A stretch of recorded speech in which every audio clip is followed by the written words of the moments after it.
Alonso Medina Roa, abogado, especialista en Derecho Penal, especialista en Derechos Humanos, miembro de la Coalición por Derechos Humanos y Democracia. Hablamos del caso del capitán Rafael Acosta Arévalo, el capitán de corbeta, porque además es el abogado que estaba a cargo del caso. El día de ayer se tomaron ciertas decisiones. En sus declaraciones, las que vieron por algunos medios de comunicación, él decía que el informe forense sí planteaba lo que pues se podría ver del capitán de corbeta Rafael Acosta Arévalo, pero no daba mayores detalles. ¿A qué se refiere con esto? Sí, lo que particularmente fue el acta de defunción presentada, consignada, entregada a los familiares al momento del reconocimiento, en la cual se lee de forma clara entre la causa de la muerte, politraumatismo generado con objeto contundente. Esto evidentemente que demuestra, deja claro que el capitán Acosta Arévalo fue víctima de tortura durante el tiempo de su reclusión en la Dirección General de Contrainteligencia Militar, independientemente cualquier situación de salud que podría tener. Sin embargo, es importante resaltar que el capitán Acosta Arévalo, meses antes, días antes, se había realizado una evaluación médica donde salía como resultado, daba como resultado las perfectas condiciones de salud en las que se encontraba. Quiero preguntarle algo bien interesante. En un país donde se cumpla el Código Penal a capa cabal,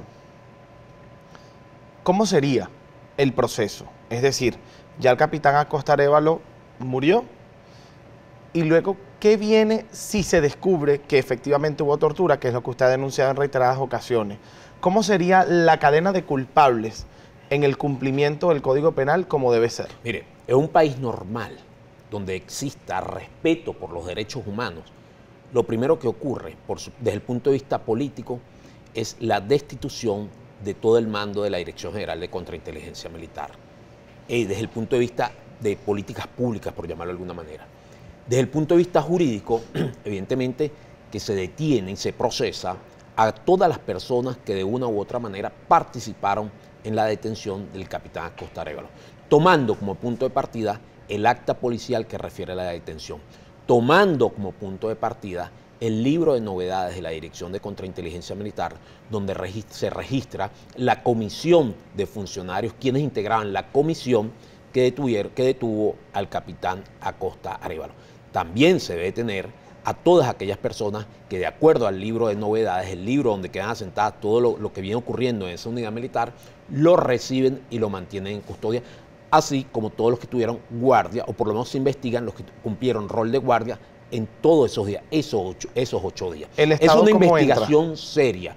Evidentemente que todas esas personas, por ser parte de la estructura del Estado y conforme a la ley contra la tortura, conforme a los pactos internacionales, a la Convención contra la Tortura, tiene responsabilidad directa como Estado porque está establecido así en la ley. Justamente sobre los organismos internacionales y los pactos internacionales, el Estatuto de Roma del año 1998 contempla 4 delitos penales internacionales: genocidio, lesa humanidad, agresión y crímenes de guerra.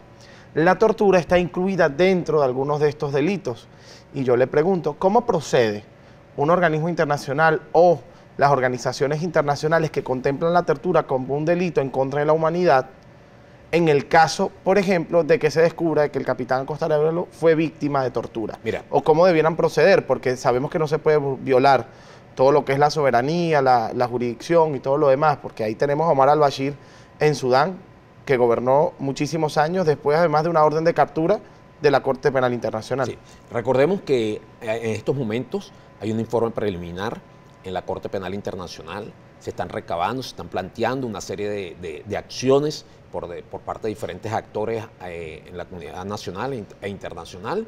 Este caso, por supuesto, forma parte de todo lo que se está planteando ahí. El Comité contra la Tortura, adscrito a la Oficina de la Alta Comisionada de Derechos Humanos, también de una u otra manera ya tiene conocimiento, se están ejerciendo algunas acciones.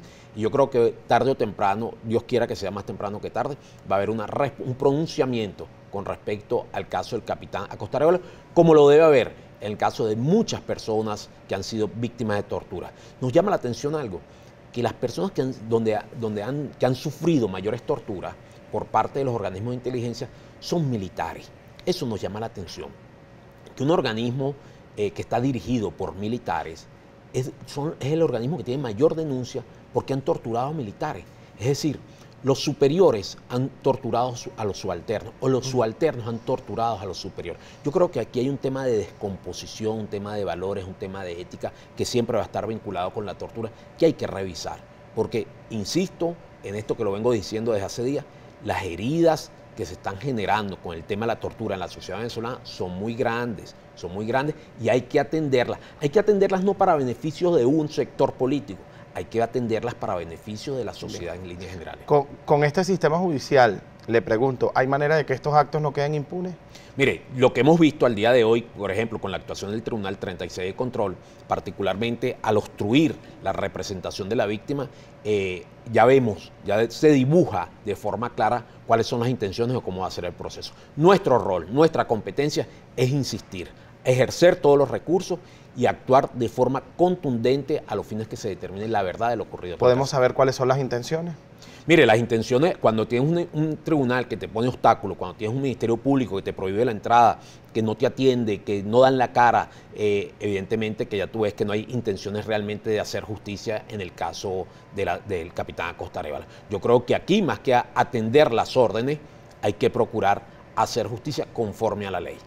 Bien, muchísimas gracias a usted por sus respuestas, pero tiene la responsabilidad, además de responderle a nuestra audiencia que participa a través de las redes sociales con @primerapágina y la etiqueta Primera Página. Ya nuestra compañera Zoe Rodríguez Pérez está lista para la lectura de los tweets. 7:05 de la mañana. De inmediato vamos a pasar a revisar la participación de nuestros televidentes a través de nuestra cuenta en Twitter Primera Página con la etiqueta Primera Página. Vamos a comenzar con Luis Naranjo. Y el invitado tampoco habla de la matanza que originó las guarimbas, como los quemados vivos, como lo fue Orlando Figuera, y los que murieron en las guayas asesinas. Para él, estos muertos no son violaciones de derechos humanos. No, efectivamente son violaciones de derechos humanos, hay que atender. Inclusive ayer corría la noticia sobre la detención de una persona vinculada o que está en proceso de investigación con respecto a este caso. El tema de los derechos humanos no puede ser un tema con parcialidad política. El tema de los derechos humanos debe entenderse como un acto de ejercicio de ciudadanía que nos debe involucrar a todos independientemente de la posición política. Si ejercemos la cultura ciudadana del tema de los derechos humanos, yo creo que solo así podemos tener un mejor país. Por su parte, gente organizada, @goguzman, militares encontrados muertos en Anzoátegui guardan relación con el capitán Acosta Arévalo, el teniente de fragata Brian Coneo Arévalo, el sargento Joanny Flames Vega y el cabo Franklin Gutiérrez Fajardo. De acuerdo a la información que ha rodado, a la cual hemos tenido acceso, esto entiendo que fue en el estado Sucre, sin embargo no hay ninguna vinculación, no hay ningún hecho que pueda vincular o determinar algún tipo de relación. Por su parte, Lili López, buenos días. Una pregunta al colega. Si él denunció en los días de detención del capitán ante la Fiscalía de Derechos Humanos con detenido y solicitó el traslado a los fines de verificar su estado de salud o se interpuso un recurso como defensa técnica. Mire, desde hace algún tiempo hemos visto cómo se respeta de forma permanente el tema de los lapsos procesales. En el caso de la detención del capitán Acosta Arévalo, acudimos a los diferentes tribunales, acudimos al Ministerio Público, inclusive a los tribunales militares donde se presumía que se iba a presentar, como posteriormente ocurrió. Esto lo hacemos desde la Coalición por los Derechos Humanos de forma permanente. Acudimos, denunciamos, ejercemos acciones a los fines de determinar el lugar donde está recluido la persona. Vamos a leer un último comentario o pregunta de Bolívar Divisa. Abogado, ¿por qué el Estado entierra un cadáver que en vida muere por torturas? ¿Puede explicar qué los lleva a hacer ese procedimiento? Mire, hay cosas que en estos momentos jurídicamente es difícil de explicar. No hay un argumento de fondo relevante, determinante, para entender, para que los ciudadanos entiendan por qué el capitán Acosta Arévalo fue inhumado, fue enterrado en la ciudad de Caracas atendiendo una solicitud de un tribunal. Yo creo que aquí hay un tema de irrespeto y un tema que día a día lo vamos viendo, que es el tema de la arbitrariedad judicial. Bien, nosotros luego de la respuesta a los tweets que emite la audiencia desde sus hogares, tenemos que cerrar esta entrevista agradeciéndole a Alonso Medina Roa su presencia acá en nuestro programa. Además, como abogado defensor en el caso del capitán Rafael Acosta Arévalo, luego de que estos actos se llevaran el día de ayer. Nuestra solidaridad desde acá para su familia, que además en contra de su voluntad tuvieron que vivir este proceso de inhumación. tiene redes sociales para que la gente actualice todo lo que está ocurriendo en el caso. Medina Roa Alonso. Medina Roa Alonso, ya saben que pueden a través de las redes sociales del abogado Alonso Medina Roa, pues actualizarse en el caso del capitán de corbeta. Gracias por acompañarnos el día de hoy. En la próxima parte volvemos con más.